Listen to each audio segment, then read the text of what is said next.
During his career, he investigated murderers and caught serial killers in one of the most unlikely places.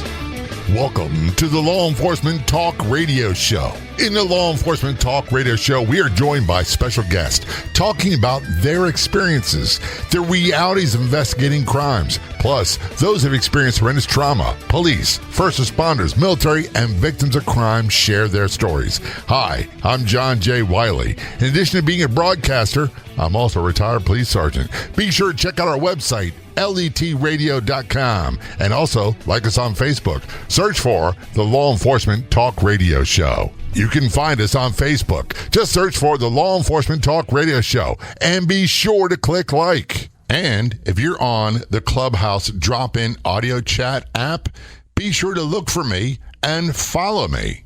My name's John, the letter J, Wiley, W-I-L-E-Y. You can also search for @LET Radio Show. Calling us from the New York area, we have Bruce Sackman on the phone. Bruce is a retired law enforcement investigator for the Veterans Administration. And no, I didn't realize they had an investigative branch as well. And he's also author of a great book, which is called Behind the Murder Curtain. Special Agent Bruce Sackman hunts doctors and nurses who kill our veterans. Bruce, thanks so much for your service, and thanks for being a guest on the show. Very much appreciated. Well, thank you very much for having me. I did not know. I had to plead guilty on this, that the Veterans Administration had a law enforcement division. Well, you're certainly not alone in that ignorance, because I would say, unfortunately, even the majority of our veterans are probably unaware of that. Every federal agency has an inspector general, and the purpose of that inspector general is to ferret out fraud, waste, and abuse in that particular agency. So if you're in the Inspector General of the Department of Defense, your cases involve the Department of Defense. In my case, I was with the Inspector General of the Department of Veterans Affairs, and I was the special agent in charge of the Northeast region. So my responsibility was all major criminal investigations involving the VA hospitals and outpatient clinics and regional offices from West Virginia to Maine. And I was in that role for 32 years, and I retired in 2005. That's a lot of area to cover. It certainly is a lot of area to cover, and it involves hundreds of facilities, potentially, hundreds of thousands of veterans, and we had a very, very small force to actually do this. I had 5 offices that reported to me in New York. I had, Washington, D.C., and Massachusetts and New York and New Jersey and Pittsburgh, and they all reported to me in New York City. Now that you say this, Bruce, it makes perfect sense. It's like, duh, where have I been for the last 40 years that they didn't have the amount of hospitals, the amount of outpatient clinics, the amount of drugs that are dispersed and dispensed? There's a potential for a lot of crime. Oh, absolutely. And you know what? I always looked at hospitals as sort of a sanctuary from crime.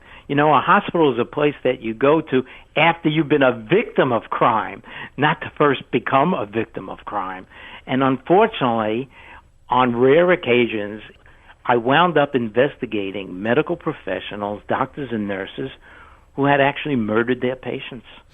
That's the other part of this. I thought to myself, number one, I didn't know there's a law enforcement investigation branch of Veterans Affairs and Veterans Administration. I also didn't realize until I started researching a little bit the amount of doctors, nurses, healthcare professionals that actually kill people, and they do it on purpose. Yeah, and this is a phenomenon throughout the world. So I don't want the veterans to think, wow, this only occurs in VA hospitals. Absolutely not. It occurs all over the world, and I've been involved in investigations all over the world. The most recent one, I don't know if anybody saw this, the headline of the New York Times is Texas nurses found guilty of killing 4 patients by injecting them with air, right? And these patients were recovering from heart surgery, and he injected air in their brains and killed them. So periodically, these cases surface not only here in the United States, not only at the VA, but around the world. The most recent VA case, by the way, was in West Virginia, where a nurse killed and was convicted of killing 7 patients. So it happens. It continually happens. It's rare because, look, the majority of healthcare professionals, as we know, are honest, hardworking, dedicated people who have actually taken an oath to save lives. But on rare occasion, someone surfaces who's intent on taking lives. Now, maybe I'm ignorant. And the old saying, ignorance is bliss, right? When I go to the doctor, I worry, what if things don't go right? What if something, and the older I get, the more I think about those things. But I've never had a thought in my mind, what if the doctor, what if the nurse, what if one of the practitioners in their medical practice is a killer? That thought has never entered my mind, and yet I've seen case after case after case. And yes, you are right. I want people to understand this is very rare. It doesn't happen often. But now that you start mentioning it, and I did a little research, you got involved in the investigation of the case of Dr. Michael Swango. Yes, and I'll tell you about Dr. Michael Swango. This was my first entrance into the world of medical serial killers. I was sitting at my desk in New York, and I had a huge smorgasbord of cases to handle. I had thefts from VA hospital. I had nurses stealing pharmaceuticals. I had contract fraud. I had procurement fraud. But I never had a case quite like this. All of a sudden, one day, I get a call from the chief of psychiatry at the Northport VA Medical Center out on Long Island. And she says, Bruce, you're not going to believe this, but we actually have a doctor here working, treating our patients who spent time in prison for poisoning his coworkers. And I looked at the phone. I said, "Well, is this like an April Fool's joke?" Yeah, that's what I would think. Are you kidding me? She said, "No, I'm serious." She says, and this is the story of Michael Swango. And let me tell you a little bit about Michael Swango. It goes back to the time he was in medical school.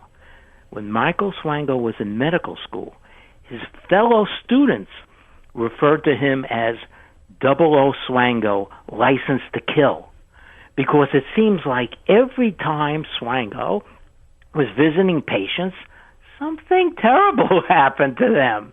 Sometimes they died unexpectedly. And the students were so concerned, they went to the dean, and they told the dean, "We don't think this guy Michael Swango should be a doctor." And Swango goes in front of the committee, and the committee says, "Well, you know what? There's no evidence that he actually harmed anybody, so we just think he needs a little bit more training before he becomes a doctor. So we'll keep him here like another 6 months and give him some more training, and then he could graduate." And that's exactly what happened. So he graduates, and he does an internship at Ohio State University Medical Center. At Ohio State University Medical Center, there's a young gymnast, a student named Cynthia McGee. She gets in a car accident with another student. She's actually improving until she gets a visit from Dr. Swango. Then she expires unexpectedly. And how old was she? She was 19. Wow, we're talking with Bruce Sackman. Bruce is a retired law enforcement investigator for the Veterans Administration. He's also author of the book, Behind the Murder Curtain. Special Agent Bruce Sackman hunts doctors and nurses who kill our veterans. We're going to talk more about the case, his investigation, successful prosecution into Dr. Michael Swango, the serial killer. This is a Law Enforcement Show. Don't go anywhere. We'll be right back. Hi, I'm Julie Loken, CEO of the Mediacasters, an omni-media company obsessed with Breakfast with Champions every morning on the Clubhouse social audio app. This inspiring community helps me live a bigger, bolder life. And the best part? BWC is free. Download the Clubhouse social audio app today and join me for your daily dose of inspiration in Breakfast with Champions. Both are free. Online at thebwcinfo.com. If you want to be a guest on the Law Enforcement Talk radio show, simply contact us. It couldn't be easier. You can send us a message on Facebook. Look for and like the Law Enforcement Talk radio show page, or email jay@letradio.com. That's JAY@letradio.com. Return conversation with Bruce Sackman, retired law enforcement investigator for the Veterans Administration, also author of the book, Behind the Murder Curtain, Special Agent Bruce Sackman hunts doctors and nurses who kill our veterans. And we're talking about the case, this is a really curious case, of Dr. Michael Swango, a serial killer. You investigated, prosecuted, convicted, all that stuff. Before we went to break, you're talking about him treating a 19-year-old gymnast who was injured in a car accident. It seemed to be improving. And then all of a sudden, she died unexpectedly. She dies unexpectedly. But no one charged Swango with the crime. You know who got charged with that crime? The student who hit her with his car. He gets charged with vehicular homicide, but he didn't kill Cynthia McGee. It was actually Swango who killed Cynthia McGee. Well, all of a sudden, patients are starting to expire unexpectedly, and they conduct an investigation at Ohio State University, but they can't prove anything. So they say, well, one thing we know, we're not going to renew this guy's job here at Ohio State. So Swango moves on to his, what was really sort of his first love, is being an EMT, an emergency technician, because he loved the excitement of pulling up to an accident and seeing people injured and working on those people. And he really enjoyed that life. Well, one day he brings in a box of donuts for his coworkers, and they all start to get ill. And he calls them up and he says, "Tell me the symptoms. Tell me everything that you feel. How did you get sick? What did you eat?" And they ate the donuts that he brought in that was laced with arsenic. Oh, wow. Fast forward about a week or two, he brings in some iced tea. And he says, "Hi, fellas. Care for some iced tea?" And I go, "Sure," except these guys were not stupid. They took the iced tea. Instead of drinking it, they had it tested, and it was loaded with arsenic, and they called the police. And the police did an excellent, excellent job. They conducted a search warrant. They went to Swango's home. They found books on poison. They found arsenic. They found ant poison in his home. And he goes to trial just in front of the judge, and the judge finds him guilty and sentenced him to 5 years in jail for poisoning his coworkers. Now, I did not think in the United States of America you could spend 5 years in jail for poisoning people and come out and be a doctor again. That doesn't make any sense to me. But I was wrong. Yeah, you're not the only one. I'm sitting there thinking, look, I was wrong because he came out, and he's very, very clever. Being a sociopath, he could convince just about anybody of anything. So he gets out of prison, he changes his name, and the story he gives, well, you know what, I was in prison for a short time because I'm an ex-Marine, which he is, an ex-Marine, and he says, I'm a tough guy, and I got involved in a barroom brawl, so I was sentenced to jail, but I came out, and the governor of the state restored my civil rights. And here's a letter from the governor of the state, which was all forgeries. Wow. He had altered and forged a whole load of paperwork to convince people that he only spent a short time in jail for a barroom brawl, nothing to do with poisoning. And then he got hired back as a doctor again. Yes. That's the amazing part about it. I got to be honest with you, Bruce. When it comes to B movies or the Saturday night movies we used to watch as kids that had questionable scripts and dialogues and all that stuff, this one would be right up there. This story would be like, this is too far-fetched to be true, but this is absolutely true. It is absolutely true, and it's really quite terrifying if you think about it. Well, he's had so many red flags come up and even found guilty of poisoning people, and then goes to jail, does 5 years in prison, gets released, and somehow manages to get his medical license back and is practicing medicine. That boggles the mind. So he goes to a VA hospital out west, and everything's fine. He's actually doing a pretty good job, and he meets this VA nurse, and they get engaged, and everything is beautiful until the story about him surfaces. The true story about him poisoning people surfaces, and then everything turns bad for them. And his fiancée, her name was Kristen Kenny. You know, they separate, and Kristen Kenny goes back home to her parents in Virginia, and she says, "Mom, you know, I've been getting all these headaches since this thing, and I'm so upset at what happened with Michael Swango and me. We were going to get married. I don't know if I could take this anymore." So she goes to the park. She takes out a gun, and she blows her brains out right in the park. Oh, my goodness. Well, you can't blame Swango for that, can you? He was on the West Coast. Well, actually, you can, because even though the family had the body cremated, they kept a lock of her hair. We tested that hair, and it was loaded with arsenic. Swango was even poisoning his own fiancée. This is so insane, this story. It makes you question your judgment and go, am I listening to reality? Am I listening to something fake? And here's the thing, Bruce, I know this is true. I know all this because I did a little research. I'm like, oh my goodness, how does this happen? First of all, people who poison nowadays, it's pretty rare. You don't hear that happen. But from what I understand, the whole process of poisoning someone with arsenic is a slow process, and it's really brutal. Yes.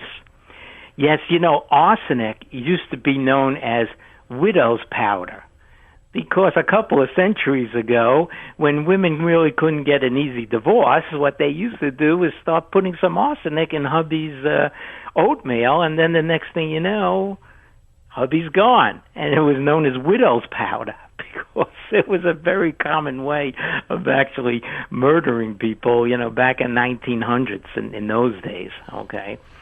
But just to continue briefly with Swango, so Swango eventually travels around the country, and then he eventually winds up in my neighborhood, the Northport VA Medical Center, and I get that call that I told you about. So I said, I have to go meet this guy. So I went with one of my agents. I grabbed one of my agents, and we went out to meet Michael Swango. And let me tell you something. He was a handsome, charming guy. He was well tanned. He was wearing these aviator sunglasses. He looked like a movie star. And he was calm and cool as could be.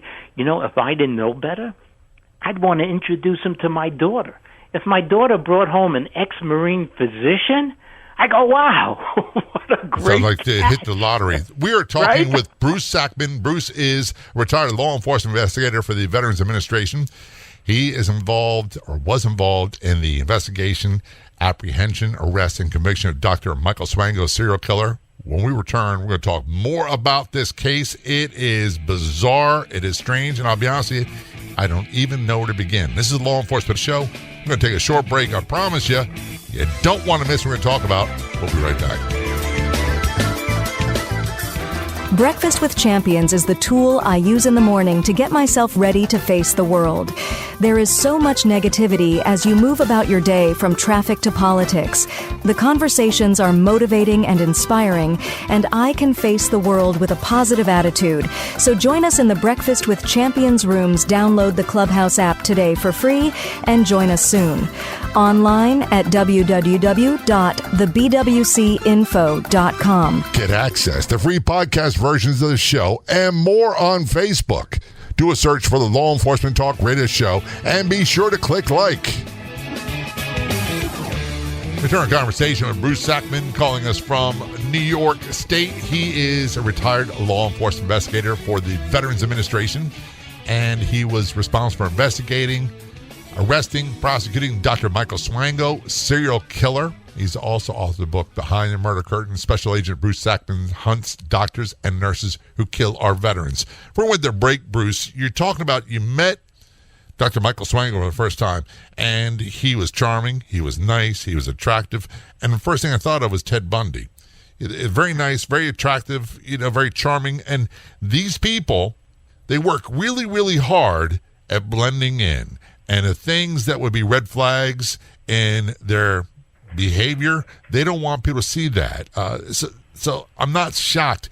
One of the things that does surprise me is people talk so much about like the boogeyman and the scary guy down the street and all that stuff. And it's sometimes the man who lives right next door who you would least expect, and you would never, ever think they'd be a serial killer, and they're the ones that do the most harm. Absolutely right. And just think about this for a minute. If you are so inclined to choose a profession and a location for murder, well, what profession and what locations might you consider, okay? Well, for one, you might want to choose a profession that has the power of life and death over someone. And, some serial killers have masqueraded themselves as law enforcement officials, okay? But what other profession do we know have that power of life and death over someone? How about choosing a profession where you take an oath to protect and serve? Everybody in that medical center is dedicated to saving lives. They've taken an oath to save lives, all right? Either the physicians have taken the Hippocratic Oath, or some nurses have something called the Florence Nightingale Oath, which is the same thing.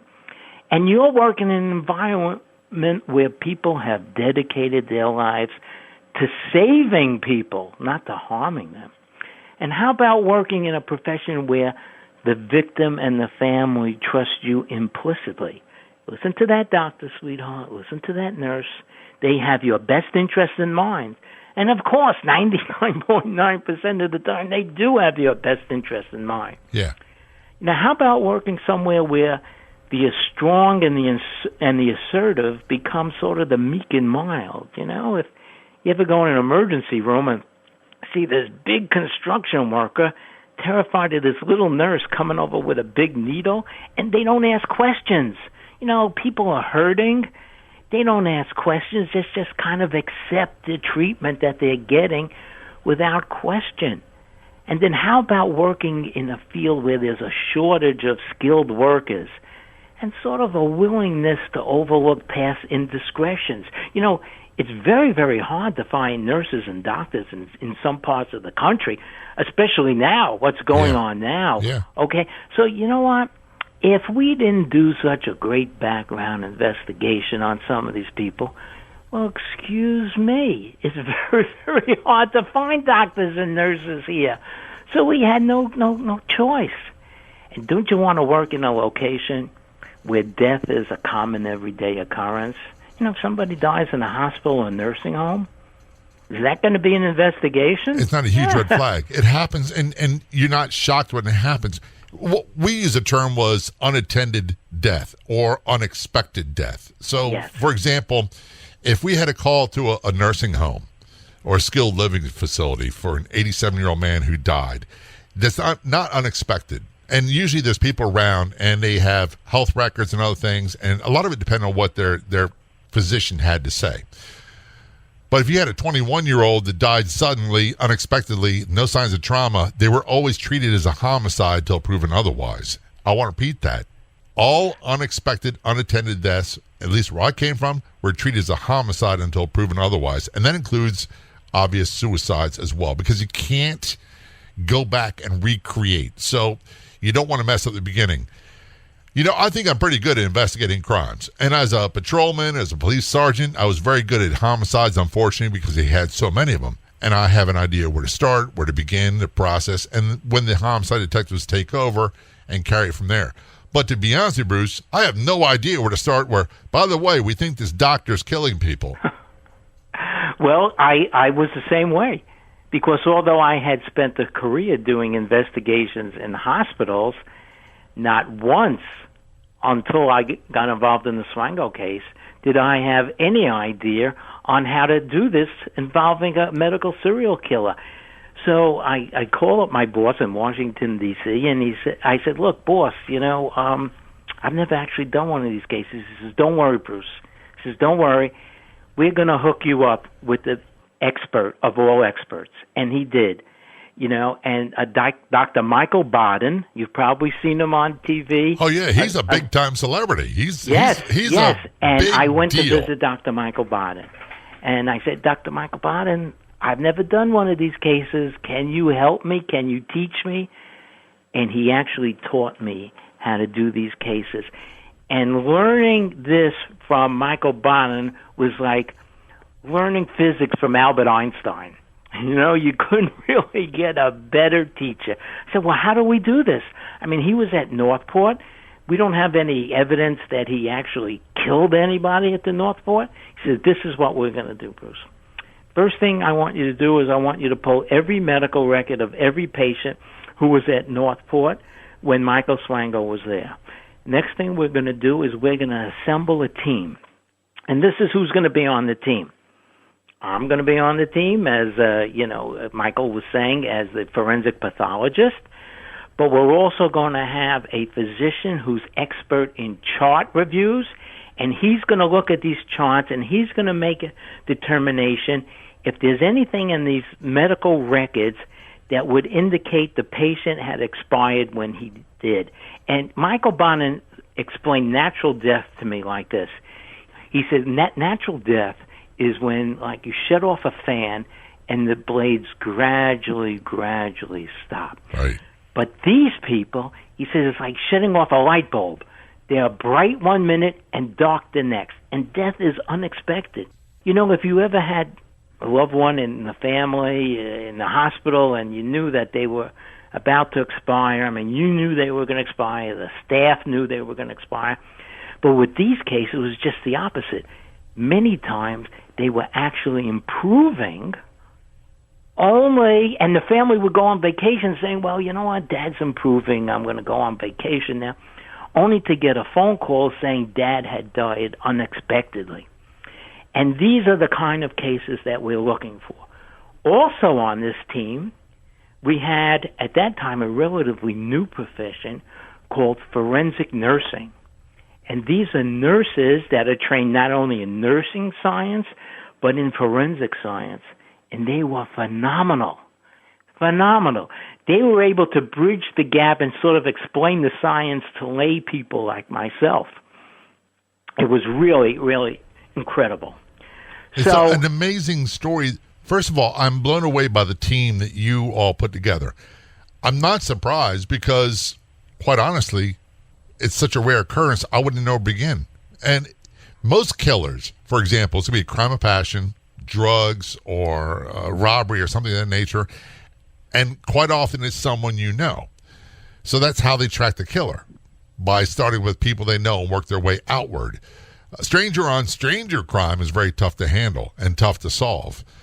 When you have a situation where a person gets sick and goes to the doctor and the hospital for treatment, and the killer is part of the medical staff taking care of them, that adds so many wrinkles, so many complexities to the case that it's unimaginable. So this team of forensics nurses, expert doctors, Dr. Michael Bodden, yourself, all to find out how many people were killed by this guy. When we return, we're going to talk about that. We're talking about the case of Dr. Michael Swango, serial killer, and we're talking with Bruce Sackman. He is a retired law enforcement investigator for Veterans Administration, also authored the book Murder Curtain. Special Agent Bruce Sackman hunts doctors and nurses who kill our veterans. This is the Law Enforcement Show. We're going to take a short break. I promise you, we'll be right back. One of the questions I get all the time, why are you always promoting the Law Enforcement Talk Radio Show Facebook page? Well, because there's no better place on Facebook. That's it. It's simple. Everything about the Law Enforcement Talk Radio Show and podcast is right there, including great photos, stories you'll want to see, you'll want to share, memorials to law enforcement officers who were killed in the line of duty, all that and more. Plus, old episodes of the show can be found on our Facebook page. Just do a search for Law Enforcement Talk Radio Show on Facebook and be sure to click like and or follow. We'll see you there. Breakfast with Champions is my morning go-to. Working from home and being an empty nester, sometimes I really need to feel connected to people. I just open the Clubhouse social audio app and I can listen in or participate in the live conversation in the Breakfast with Champions show. It's a great way to connect with people and be inspired. Breakfast with Champions, where everyone has a seat at the table. Download the Clubhouse app today for free and join me in Breakfast with Champions. Online at www.thebwcinfo.com. Return conversation with Bruce Sackman. It is an incredible story. Bruce is a retired law enforcement investigator for the Veterans Administration. He is also author of the book Behind the Murder Curtain, Special Agent Bruce Sackman hunts doctors and nurses who kill our veterans. And we're talking about the case of Dr. Michael Swango, who was a serial killer, and you had the unenviable task of investigating this, and you got a big team behind you, and you're launching into your investigation. Where do you start? We started by pulling all these medical records of all the patients who were at the Northport VA Medical Center during the time that Swango was there. And the team developed about 5 cases that they universally agreed on that these patients should not have expired when they did. The next thing to do was to go to the families of these patients and ask them for permission to exhume the body. Can you imagine getting a visit like that? You know, something like, excuse me, my name is Bruce Sackman. I'm from the Department of Veterans Affairs Office of Inspector General. We have reason to believe that your dad's death was a suspicious nature, okay? And we would like your permission to exhume the body. And they all gave us permission, although we didn't need it because we had a court order as well. And the next thing you know, I find myself at the cemeteries, digging up bodies, bringing it to the local medical examiner, and the medical examiner made the determination that these people did not die as a result of their natural disease processes, but something external was administered to them in order to create this instant death. So what was it? And that answer came from the toxicologist, because part of the team was a toxicologist as well. And the question came, can we find these poisons, these particular poisons that we think were used in embalmed tissue? That seems to me to be very, very difficult. And we actually contracted with a private lab called National Medical Services. And the president of the lab said, hey, don't worry, Bruce, we have this brand new machine. It's called the High Performance Liquid Chromatography Tandem Mass Spectrometer. Holy cow. How's it work? Don't worry, Bruce. You wouldn't understand. You couldn't understand. Trust me, it works. And this machine, along with our team, came out with the answer, which was 2 particular drugs were administered to these patients that should have never had these drugs. One drug was succinylcholine. In the hospital, they call it Sux. It's a paralytic. They administer it to you if they want to intubate and put a tube down you. The other drug was epinephrine, which is adrenaline, which speeds up the heart, and if it's not used properly, it will kill you. And those were the 2 drugs that were used. All right. Now, after I had interviewed Swango fled the United States. He went to Zimbabwe, Africa. And when he was in Zimbabwe, he killed women and children and pregnant women. And he had to return to the United States to renew his passport. And that's when we arrested him, but not for murder. We arrested him for every federal agent's favorite crime, which is lying to a federal agent, lying to the government. He lied to me, and he lied on his application about his arrest. So we put him in jail for 3 years for lying to the government, and that 3 years gave us the opportunity to do the investigation. Well, Swango gets out of jail, and he thinks he's going to hop on the plane and go back to Africa or God knows where. Not so fast. Not so fast. Because we indicted him on the murder at a federal institution, and you have to remember that the VA institutions are usually exclusive federal jurisdiction. Right. Not all, but usually exclusive federal jurisdiction. So it was a federal charge of murder, which of course carries the death penalty. Okay? So he comes out of jail, and we lay out the evidence for him, and we said, by the way, Michael, if we go to trial, and even if you win, we're just going to put you on a plane and drop you off on the tarmac in Zimbabwe, where they have an arrest warrant for you for murdering women and children. So he decided to plead guilty. And he pled guilty to murdering 3 of our nation's heroes at the Northport VA Medical Center. But he's suspected of doing a lot more from what I see. 60. That's what, you know what? The difference between a medical serial killer and we'll call them traditional serial killers. Traditional serial killers usually kill, 6, 7, 8 people. Amateurs compared to my medical serial killers, I'd say the average is somewhere between 30 and 60 people. That's not uncommon. So Swango, we estimate 60. The problem is these medical serial killers kill so many people. They can't remember themselves how many people they killed, even on those rare occasions when they want to answer the questions honestly. They just can't remember. What amazes me about this, well, number one, you got him dead to rights, and he pled guilty. What was the sentence for him? He got 3 consecutive life terms without the possibility of parole, and he's in Supermax Federal Penitentiary. In addition, he pled guilty to, in state court, to killing Cynthia McGee, the student, and he got life in imprisonment for that as well. So he ain't ever getting out. The good news is he's never getting out. The bad news is the people have to deal with him every day. And I always say this, and without getting on my soapbox, Bruce, the death penalty, whether it's justified or not, bothers me that nurses, doctors, corrections officers have to deal with people like this. And quite often they bear their brunt because they got nothing to lose. You're right. So there he is. He's sitting in Supermax Federal Penitentiary, and then that's what started my journey investigating nurses and doctors who murdered their patients.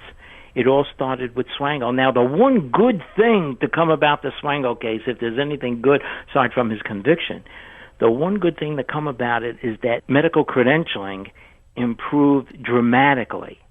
Right? All of a sudden now, hospitals throughout the world are double and triple checking doctors and nurses' backgrounds before they hire them. Okay? Because if Swango could get through, somebody who spent time in prison for poisoning people could get through, the fear was God knows who else could get through. Absolutely. So that has improved dramatically, but it's not foolproof. It's not foolproof, especially in times of pandemic when hospitals are desperate for staff. You know, they're desperate for staff. They don't have anybody. And they have a lot of traveling nurses and traveling doctors who travel from hospital to hospital. And is that an opportunity for somebody to do wrong things? Yeah, it sure is. Yes, I got to say this. So. I bet you don't get introduced by a lot of people at barbecues and whatnot. Oh, by the way, his specialty is investigating serial killers, had to be doctors and nurses. Eventually, you wrote a book about this. Tell us about the book. Where can people get it? Yep, it's called Behind the Murder Curtain. Special Agent Bruce Sackman hunts doctors and nurses who kill our veterans. It's available on paperback on Amazon. It's not expensive. It's a quick read. You can read it in 2 nights, and it will open up your eyes to the world of medical serial killers. I mean, Swango is a large part of the book, but it's not the only part. There are stories about nurses who murdered patients, and there's a story about a physician who altered medical records to put veterans into research programs they should have never been in, and they died as a result of that. And where can people get more information about you? Can they reach out to you and contact you online? Sure. There's a website. It's behindthemurdercurtain.com. Just go in there. There's a link to reach out to me. I'm always very happy to speak to people, to help them if they're running these kind of investigations. I've lectured on this all over the world. I recently helped the police department in Germany on a nurse that was convicted of killing over 100 patients, wow, suspected of killing about 300. Bruce, I got to tell you, number one, thank you for your service. Very much appreciated. And I really appreciate you coming on the Law Enforcement Show, telling us about your experience with Dr. Michael Swango. And you do amazing work. And your book, by the way, Behind the Murder Curtain, Special Agent Bruce Sackman hunts doctors and nurses who kill our veterans. Thanks again. So much appreciated. It's my pleasure. A huge thank you for listening to this episode of the podcast version of the Law Enforcement Talk radio show, by the way, which is a nationally syndicated radio show. And we broadcast on over 115 radio stations across the United States to more than 44 million combined population. If you like our show, there's two simple things you can do. Go to our website, letradio.com. Add your favorites. Check it often. You can find episodes of the show right there. And the second one involves our Facebook page. It's so easy to find great content, including past episodes of the show. And when you see something that you like, that resonates with you, be sure to share it with your friends. We'll be back in just a few days with another episode of the Law Enforcement Talk radio show and podcast. Until then, this is John J. Wiley. See ya.